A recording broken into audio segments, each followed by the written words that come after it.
हे अन्नपूर्णा माँ, हे अन्नपूर्णा माँ, बारंबार प्रणाम मैया, बारंबार प्रणाम।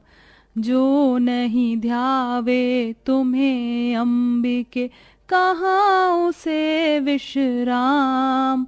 अन्नपूर्णा देवी नाम तिहारो, लेत होत सब काम। हे अन्नपूर्णा माँ। जय अन्नपूर्णा माँ। बहू, आरती हो गई है, चल अब अपने अपने कामों में लगते हैं। ठीक है माँ। निर्मला अपनी माला जपने के काम में लग गई और रश्मि अपने परिवार के लिए खाना बनाने को रसोई में आ गई। बच्चे स्कूल से आने ही वाले होंगे, एक काम करती हूँ, थोड़ी सी जो लौकी बची है उसी से अपनी बेटियों के लिए लौकी के कोफ्ते बना देती हूँ, खुश हो जाएंगी। रश्मि लौकी से कोफ्ते बनाने के लिए बैठी, लेकिन अरे नहीं, मैंने जितना सोचा था ये तो उससे भी कम है। अब तो लगता है कि सादी लौकी की सब्जी ही बनानी होगी। जय अन्नपूर्णा माँ, माँ मेरे खाने में बरकत और स्वाद देना। रश्मि ने अन्नपूर्णा माँ का नाम लेते हुए खाना बनाया।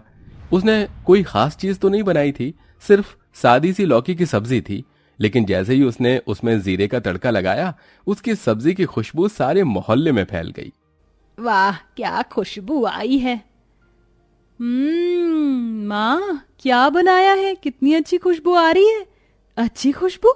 मैंने तो लौकी की सब्जी बनाई है। वाह माँ, जल्दी से रोटी भी बना दो, अब रुका नहीं जा रहा है। रश्मि अपनी बेटी की बात सुनकर मुस्कुराने लगी।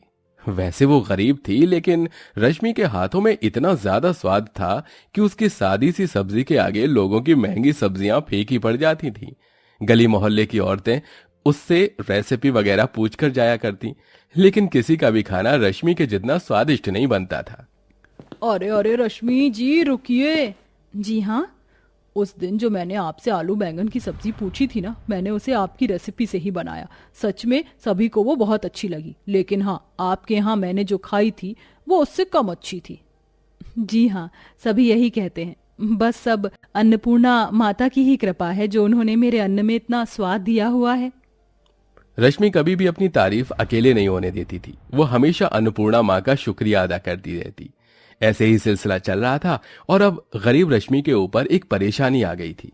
अरे राधा, आज स्कूल की जल्दी छुट्टी हो गई है क्या? नहीं। तो तुम दोनों इतनी जल्दी कैसे आ गई? मैम ने हमें भगा दिया माँ, वो बोल रही थी कि पहले फीस लेकर आओ तभी अब वो हमें स्कूल आने देंगी। अच्छा, मेरे पास तो अब फूटी कौड़ी भी नहीं है। ये भी शहर में नया काम ढूंढ रहे हैं तो मैं इनसे भी पैसों को नहीं बोल सकती हूँ। हे अन्नपूर्णा माँ, मेरी मदद कर, मैं अपनी बच्चियों को पढ़ाना चाहती हूँ। रश्मि अपनी बेटियों की बात सुनकर परेशान हो गई। इसे सारी रात इसी फिक्र में नींद तक नहीं आई। हे माँ, मेरी तो रात की नींद भी उड़ गई है। आप ही मेरा सहारा है, मेरी मदद कीजिए। सारी रात उसकी ऐसे ही बेचैनी में कट गई। अगली सुबह को जब उसकी आंख खुली तो उसे अपनी रसोई में चूल्हे के पास पैसों की गड्डी दिखाई दी। अरे ये पैसे कहाँ से आए? लगता है कि स्वयं अन्नपूर्णा माता ने मेरी मदद की है। शुक्रिया माँ। रश्मि ने उन पैसों को उठा लिया। उसने इस जादू के बारे में किसी को नहीं बताया और उसने अपनी बेटियों की स्कूल की फीस भर दी। ऐसे ही सिलसिला जारी था। जब भी रश्मि को किसी चीज की जरूरत होती तो किसी न किसी तरह से उसका काम बन ही जाता था। और अब ऐसे ही चलते चलते एक दिन एक अनहोनी हुई। रश्मि खाना ही बना रही थी कि अचानक ही उसे बहुत जोर जोर से खांसी आने लगी। अरे क्या हुआ बहू, सूखा फंदा लग गया है क्या? ये ले पानी पी। निर्मला ने रश्मि को पानी पीने को दिया। पानी पीते ही रश्मि को उल्टी आने लगी और अचानक से उसे हार्ट अटैक आ गया। जो रश्मि कल तक अपने घर में सभी का ख्याल रख रही थी, अचानक ही उसकी आंखें बंद हो गईं। अपनी मां की मौत हो जाने पर पांचों बेटियां बहुत ज्यादा रोईं। बहू, तू क्यों चली गई बहू? तुझसे ही तो हमारे घर में रौनक थी। माँ, वापस आ जाओ ना माँ। रश्मि के अचानक मौत का सभी को बहुत ज्यादा गम था। रश्मि का पति भी अपनी पत्नी की खबर सुनकर शहर से लौट आया और रश्मि का अंतिम संस्कार कर दिया। कुछ दिनों तक तो पांचों बेटियों का बाप उनके साथ ही रहा, लेकिन फिर वो काम के सिलसिले में दोबारा शहर ही चला गया। शहर जाने के बाद बाप ने अपनी बेटियों की फिक्र छोड़ दी। वो उनके लिए वहां से 1 रुपया नहीं भेजता था। वहीं बेटियों का अपनी दादी के साथ बुरा हाल था। दीदी, कल तो शांति काकी ने हमें खाना दे दिया था, लेकिन अब हम क्या खाएंगे? हमारे पास तो कुछ भी नहीं है। पता नहीं, हो सकता है रसोई में कोई सब्जी पड़ी हुई हो, लेकिन मुझे तो कुछ भी बनाना नहीं आता। शिखा और उसकी बहनें परेशान होने लगी, लेकिन अपनी जरूरत की खातिर शिखा रसोई में आ गई। उनकी रसोई एकदम साफ पड़ी हुई थी। कितना कुछ हो गया, लेकिन हमारी रसोई अभी भी चांदी की तरह ही चमक रही है। इसका ख्याल माँ रखती थी ना, इसीलिए। 5 बहनें रसोई में आईं। वो काफी भूखी थीं, लेकिन उन्होंने आते ही अपनी रसोई को साफ किया। उसके बाद शिखा ने उसमें कुछ खाने को ढूंढा तो उन्हें थोड़े से आलू पड़े हुए दिखाई दिए। मुझे कुछ बनाना तो आता नहीं है, लेकिन मैं सोच रही हूँ कि इन आलूओं से आलू की कतली बना दूं। शिखा और उसकी बहनें आलू कतली बनाने को राजी हो गईं। किरण और रीना ने मिलकर आलूओं को छीला और काटा, और शिखा जैसी उन्हें पकाने वाली थी तभी उसे अक्षु ने रोक दिया। रुक जाओ दीदी, ऐसे खाना मत बनाओ। माँ कहती थी कि खाना बनाने से पहले अन्नपूर्णा माँ का नाम ले लेना चाहिए, तभी उसमें स्वाद आता है। ठीक है, हे अन्नपूर्णा माँ, मेरे अन्न में स्वाद और बरकत देना। शिखा ने ऐसे बोलकर अपनी आंखें बंद की कि तभी वहां पर रखी हुई कढ़ाई में खुद ब खुद ही बहुत ही स्वादिष्ट पनीर की सब्जी आ गई। जब लड़कियों को उसकी खुशबू आई तो उन्होंने आंखें खोली और वो उसे देखकर बहुत ज्यादा हैरान हो गईं। ये सब्जी कहाँ से आ गई?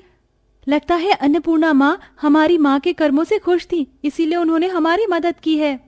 5 अनाथ बहनें खुश हो गईं और अपनी दादी के साथ खुशी खुशी उन्होंने वो खाना खाया। ऐसे ही अब से रोजाना यही होता था। वो जाकर अन्नपूर्णा माँ का नाम लेती थी और आंखें बंद करती थी कि उनके बर्तन में अच्छा अच्छा खाना आ जाता था, जिसकी वजह से वो 5 ही आलसी हो गई। अब वो अपनी रसोई को भी साफ नहीं रखती थी और उनके मन में हर चीज की चिंता भी निकल चुकी थी। वो बस अच्छा खाना खाती थी और सोती रहती थी। एक दिन, हे अन्नपूर्णा माँ, आज हमारा शाही पनीर खाने का मन है। आज भी शिखा ने आंखें बंद करके ध्यान लगाया, लेकिन ये क्या, आज उनका बर्तन खाली रह गया।